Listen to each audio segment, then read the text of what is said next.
Hi friends, इन दिनों NH4 का मुद्दा गरमाया हुआ है। अंडमान में आए दिनों जगह जगह NH4 के मामले में प्रदर्शन चल रहे हैं। अगर प्रत्यक्ष रूप से देखें तो NH4 का खस्ता हाल से गाड़ी और इंसान दोनों का हाल बुरा है। लेकिन आप जानते हैं कि इन 4 सालों में NH4 की वजह से मध्य अंडमान के लोगों को बहुत कुछ खोना पड़ा। मध्य अंडमान के लोगों के गाड़ियों का मेंटेनेंस का कॉस्ट कई प्रतिशत बढ़ गया है। गाड़ियों का जहां मेंटेनेंस कॉस्ट बढ़ा है, वहां कमर्शियल व्हीकल ने अपना किराया यहां से लेके यहां तक का बढ़ा दिया, जिसका सीधा असर लोगों के पॉकेट्स पे पड़ा है।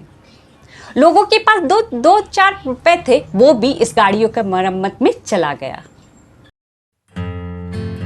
कोविड से पहले जहां मध्य अंडमान में पर्यटन का विस्तार हो रहा था, वही NH4 के कारण लोग पर्यटकों को देखने के लिए भी तरस गए हैं। पर्यटन व्यवसाय लगभग पूरी तरह से बर्बाद हो गया है। हमें याद नहीं कि मध्य अंडमान में पिछली बार हमने घूमते हुए अंग्रेजों को कब देखा था।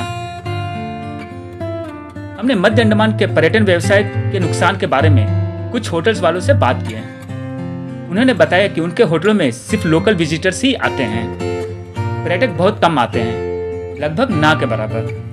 अगर कोई ग्रुप आ भी जाता है तो वो रंगत में नहीं ठहरता। वो एक रात बिताता और अगले दिन ही डिगलीपुर के लिए निकल जाता है। कुछ दिन पहले हमने स्वराजदीप और पोर्ट ब्लेयर के कुछ लोगों से बात की जो पर्यटन व्यवसाय में काम कर रहे थे। उन्होंने बताया कि कोविड के बाद पूरे अंडमान में पर्यटन का असर दिखा, लेकिन बाद में धीरे धीरे सब ठीक होता गया और बाकी जगहों में पर्यटक आने लगे। लेकिन मध्य अंडमान में इन 4 सालों में पर्यटन व्यवसाय पूरी तरह से बर्बाद हो गई। जब वहां पर्यटक आते ही नहीं तो हम मध्य अंडमान में रोटी रोजी कैसे कमाएं? इसीलिए हमें पोर्ट ब्लेयर या स्वराजदीप में काम करना पड़ रहा है। यहाँ तक कि उत्तर और मध्य अंडमान के दुकानदार और व्यवसायिक भी NH4 के खस्ता हाल की वजह से अछूते नहीं रहे हैं। पिछले कुछ महीनों में पोर्ट ब्लेयर से डिगलीपुर तक का आने वाले वाहनों का दुर्घटना स्तर बढ़ गया है। कई गाड़ियों का गड्ढों में फंसने का रिपोर्ट आया, जिसे JCB की मदद से निकालना पड़ रहा है। इस कारण पोर्ट ब्लेयर के वाहन सामग्री लेकर मध्य अंडमान में आना ही नहीं चाहते हैं। इतने ने तो मना तक कर दिया है।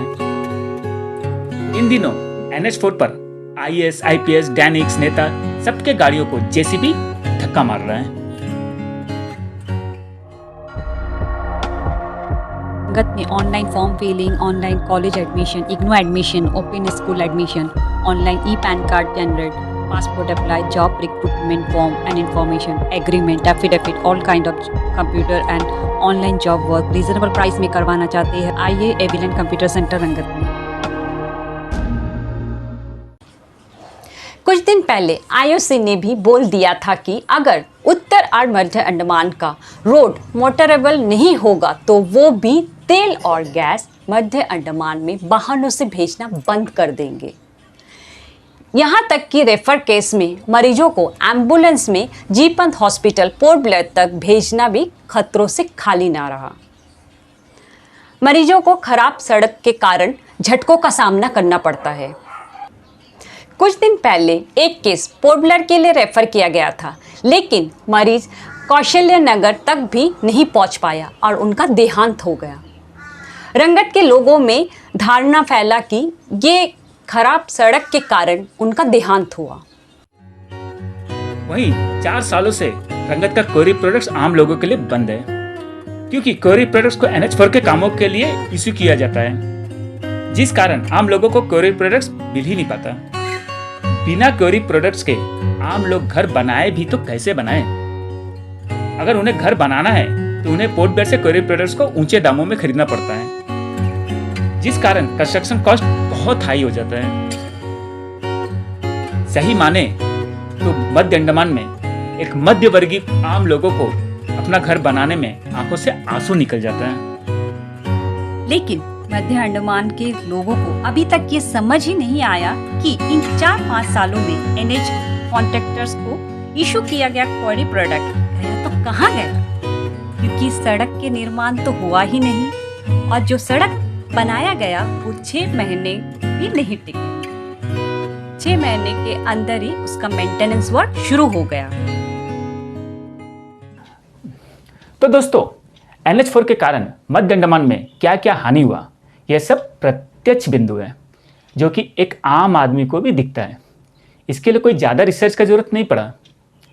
अगर रिसर्च की बात करें तो NH4 का खस्ता हाल का मुद्दा सबसे पहले आम लोगों ने उठाया था, जो कि सोशल प्लेटफॉर्म पर उठाए थे और लंबे समय तक उठाते रहे। तब तक ना कोई राजनेता आया, ना कोई एडमिनिस्ट्रेशन आया। इस मामले में दोनों की तरफ से कोई कुछ नहीं बोला। पहली बार नवंबर 2022 में कलकत्ता हाई कोर्ट ने NH4 के मामले में सू मोटर के अंतर्गत केस फाइल किया।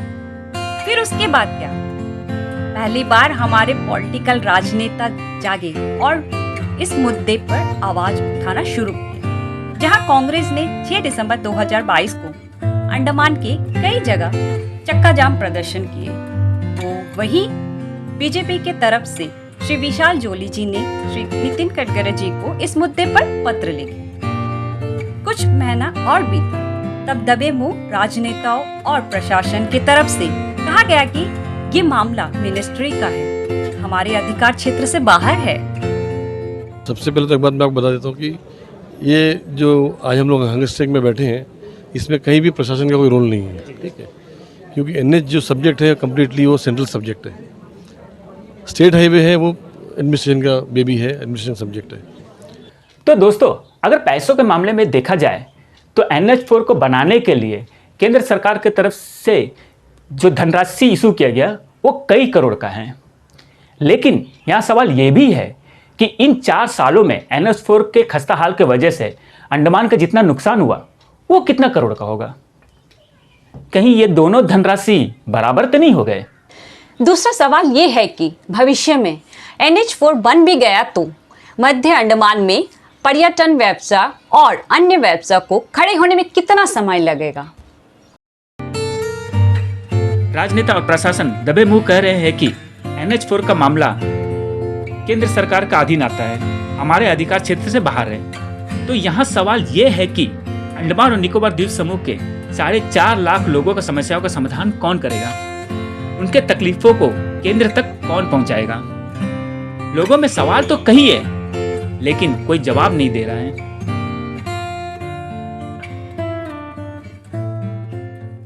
जल्दी मुल्दी नहीं बनाना से हम गुट्टा लेके रोड में सो जाएगा, काड़ी उड़ी मार के मारना तो हम लोग मरना तो कोई प्रॉब्लम नहीं। हम लोग अभी खाने पीने के लेने की नहीं तो मरता है, अभी फुक्का पेश में हम आकर रोड में सो जाएगा। अब देखना ये है कि आने वाले धूप काल में मध्य अंडमान को पूरा NH4 सड़क मिलता है या फिर अगले बरसात के मौसम में यही कहानी रिपीट होगा। धन्यवाद दर्शकों। संगीता सिंह साथ में पंकज सिंह, एवीलैंड मीडिया से।